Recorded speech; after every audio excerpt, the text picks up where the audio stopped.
지니스 오프닝 픽으로 이어가겠습니다. 유한타증권의 박진희 부장 만나봅니다. 안녕하세요. 네, 안녕하세요. 네, 오늘도 강한 움직임이네요. 강세 배경에는 어떤 것들 보고 계세요? 네, 어제 미국 시장에서도 보셨다시피 대외 변수 이슈보다는 기업들 실적에 좀 반응하는 모습들이 좀 나타났습니다. 테슬라 급등 보였고요. 애플도 좀 강세 보였습니다. 알리바바 역시 마찬가지가 되겠습니다. 그러다 보니까 기술주, 성장주, 그동안 많이 빠졌던 섹터주들의 반등과 함께 원자재 인플레이션과 관련되어 있는 종목들이 초강세를 보여주고 있습니다. 오늘 우리 시장 철강 섹터 상당히 좀 강한 모습 보실 수가 있겠고요. 그동안 많이 빠졌던 자동차 섹터주들도 반등 보여주고 있습니다. 게임이라든지 메타버스 섹터주들도 강세 흐름 이어가고 있는 모습 보실 수가 있겠고요. 제약바이오 섹터주들은 선별된 흐름 이어지고 있는 모습 보실 수가 있겠고, 반도체 섹터주들도 역시 좀 선별된 흐름 나타나고 있는 모습 보실 수가 있겠습니다. 시장이 전반적으로 가격적인 메리트에 좀 반응을 하고 있는 모습이고요. 테슬라 효과 때문에 2차전지 섹터주들도 이 시간 계속 강조드린 대로 강세 흐름 이어가고 있는 모습 보실 수가 있겠습니다. 전반적으로 사료, 비료에 이어서 이제 철강, 이런 쪽들도 중소형주 중심으로 한 강세가 계속 이어지고요. 시장이 큰 종목보다는 좀 작은 종목들을 선호했습니다만은 어제 같은 경우는 지수 견인력이 있는 종목들도 동참하는 모습들이 좀 나타나면서 시장이 강하게 견인되고 있는 모습입니다. 네, 그러면은 오늘의 첫 번째 키워드부터 보겠습니다. 워낙에 시장이 요즘에 골고루가 아니고요. 한쪽이 강하면 곡물이면 곡물, 철강이면 철강 그렇습니다. 오늘은 철강 섹터 쪽의 강세 흐름 보여주고 있고, 가격 인상 모멘텀에다가 지금 공급이 좀 부족할 거다. 그리고 러시아, 우크라이나 상황도 철강주에게는 다소 호재로 작용을 하고 있는 상황인데요. 현재의 상황을 어떻게 또 투자 전략에 녹여볼 수 있을까요?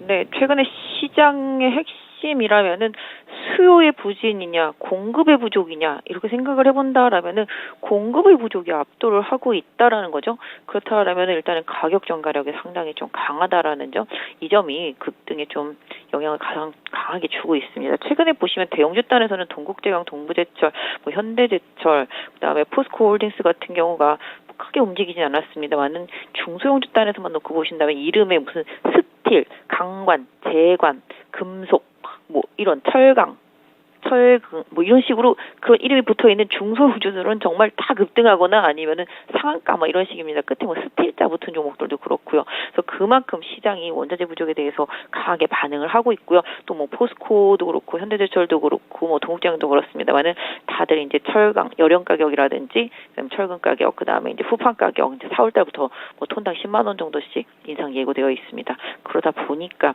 이런 부분들이 좀 부각이 되면서 시장에서 강세가 이어지고 있습니다. 역시 가격 인상은 원재료가 인상도 분명히 있겠습니다만은 기업들이 실적에도 좀 영향을 준다라는 점, 그다음에 이제 공급 부족 이런 부분들이 원인이 되겠습니다. 그래서 현재 시장이 낙폭과대 상태 속에서 또 이제 다른 종목들도 올라오고 있습니다만은 최근에 비료나 사료에서 보듯이 이제 소비와 관련되어서 부족한 부분들, 이런 부분들이 좀 강하게 부각되고 있는 것이죠. 최근에 사료, 비료주도 같이 비슷한 스케일이라고 보시면 좋을 것 같은데요.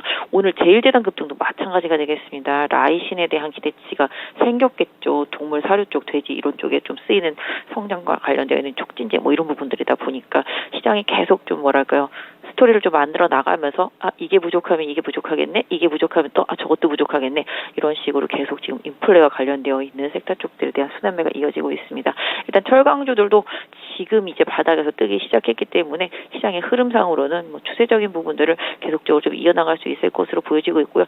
아침 급등 이후에 좀 눌림목을 좀 활용해 보시는 전략이 중대형 철강주 쪽에서는 조금 유효하지 않나 싶습니다.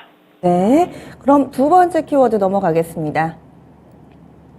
요즘 들어서 심심치 않게 이 시간에 2차전지 관련된 내용을 전해드리는 것 같은데요. 간밤에 테슬라의 강세 움직임, 그리고 그동안 발목을 잡았던 니켈 가격도 어느 정도 안정되어 가는 모습입니다. 그러면 2차전지 관련된 종목군들 현재 투자 관점에서는 어떤 판단을 해야 될까요? 네, 이미 지난주부터 또 주 초반부터도 계속 이제 말씀을 좀 드려왔었습니다. 워낙 좀 낙폭이 컸었고, 그다음에 니켈 가격의 급등이 좀 약간 구조적인 부분보다는 기술적인 부분이 상당히 컸었던 부분인데요. 그게 급락을 하다 보니 이제 양극재를 중심으로 해서 반등이 좀 강하게 나오고 있는 모습이고요. 또 테슬라의 이제 독일 쪽에 이제 공장이라든지 이런 부분들, 그다음에 이제 자체 개발 배터리 이런 부분들 관련한 이슈들도 계속 영향을 좀 주고 있습니다. 그러다 보니까 좀 가장 많이 빠졌던 이제 양극재 중심으로 해서 소재 쪽에서 강한 흐름이 좀 나타나고 있고요. 그다음에 이제 그동안 좀 덜 올랐었던 첨가제, 뭐 전액이라든지 뭐 음극재 이런 쪽들도 올라오고 있습니다. 뭐 계속 나노신소재라든지 대주전자, 첨보 이런 부분들도 좀 말씀을 드렸었고, 그다음에 테슬라 향이 강한 이제 솔루스 첨단 소재 이런 부분들도 흐름이 좀 좋아지고 있습니다. 그래서 2차 전지 섹터주들도 그동안 좀 낙폭이 과다했다라는 점, 그다음에 성장주 섹터 중에서 많이 올랐다가 일단 공격적인 조정으로 가격 메리트가 발생했다는 점, 이런 부분들이 좀 기술적인 순환 반등이 좀 이유가 될 수 있을 것 같은데요. 지금의 시장 흐름이라면은 일단 원자재 가격 강세, 특히 이제 니켈의 강세라든지 그다음에 또 2차 전지 소재주들이 그동안 좀 과도하게 달렸던 부분들이 많이 가격적인 메리트가 해소됐기 때문에 개인적으로 좀 흔들 때마다 일단 추세 대응은 좀 필요하다. 특히 뭐 이제 최근 바닥에서 올라가기 시작하면서 21선을 다 통과한 종목들이 많고요. 61선 부근까지 다다른 종목들도 있습니다. 그래서 61선 부근에서 1차적인 저항대는 종목별로 염두를 해둬야 되겠습니다만은, 조정이 나온다라면은 궁극적으로 실적에 큰 문제가 되지 않는 부분에 있어서 개인적으로는 뭐 음극재라든지 첨가재, 뭐 기타 그런 부분들, 그러니까 반드시 이제 뭐 셀이라든지 뭐 양극재 이런 부분들이 아닌 다른 첨가재 부분들이라든지 뭐 부품 관련도 마찬가지가 되겠고 장비주들도 마찬가지가 되겠습니다. 계속적으로 좀 가격 메리트를 좀 활용하시는 단기 투자 대응 전략 필요할 것 같습니다. 네, 이번엔 마지막 키워드 넘어가겠습니다. 메타버스주의 강세, 워낙에 오늘은 철강주들이 압도하고 있는데요. 세부적으로 좀 들어가 보면은 이 메타버스 몇몇이 고점을 높이면서 양봉을 만들어가고 있습니다. 오늘 메타버스가 강한 이유는 뭘까요?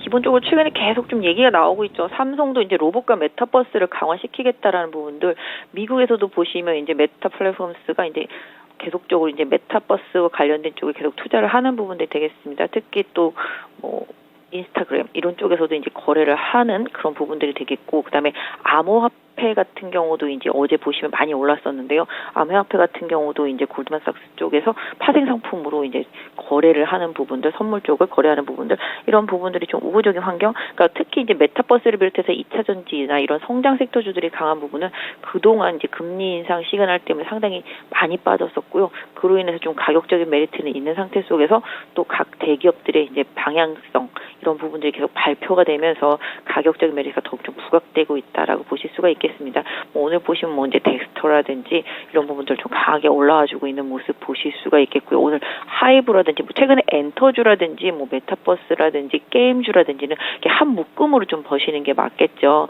그래서 이런 섹터주들이 계속적으로 좀 강세를 보여주면서 그 안에서도 조금 순환매가 돌고 있는 모습이라고 좀 봐주시면 좋겠습니다. 뭐 그렇게 따진다라면 이제 카메라 섹터주들도 다시 계속 관심을 갖고 보셔야 되는 섹터라고 보겠죠. 그러니까 하드웨어적인 부분들도 좀 같이 봐주시는 게 좋겠는데요.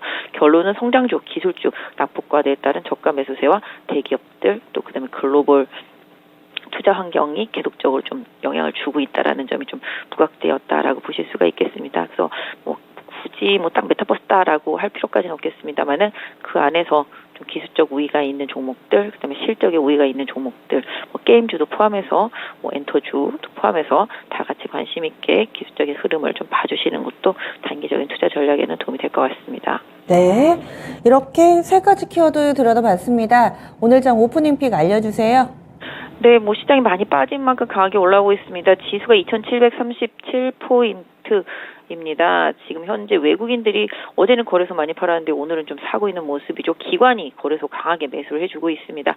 개인들은 매도를 하고 있는 모습인데요. 시장이 가격적인 메리트 상당히 보고 있습니다. 낙폭이 컸던 뭐 현대차 같은 종목들이 올라오는 것만 해도 그렇고요. 그 외에 뭐 2차 전지 쪽들도 마찬가지가 되겠고 다른 종목들도 마찬가지입니다. 좀 약간 굵직굵직한 대형주 단에서 인플레 와 관련되는 원자재 강세와 관련되어 있는 플레이가 나타나고 있는 종목들도 지수에 좀 영향을 주고 있는 모습입니다. 그래서 개인적으로는 당분간은 상대적으로 좀 덜 오른 종목들 계속적으로 좀 해당 섹터 내에서 공략해 보시는 전략이 좋겠고요. 뭐 지금의 주도주 섹터 순환매를 좀 고려해 본다라면 오늘이 이거 같으면 내일은 이 정도, 그 다음은 이거 이런 식으로 좀 순환매가 돈다라는 점 좀 염두에 두시면 좋겠습니다.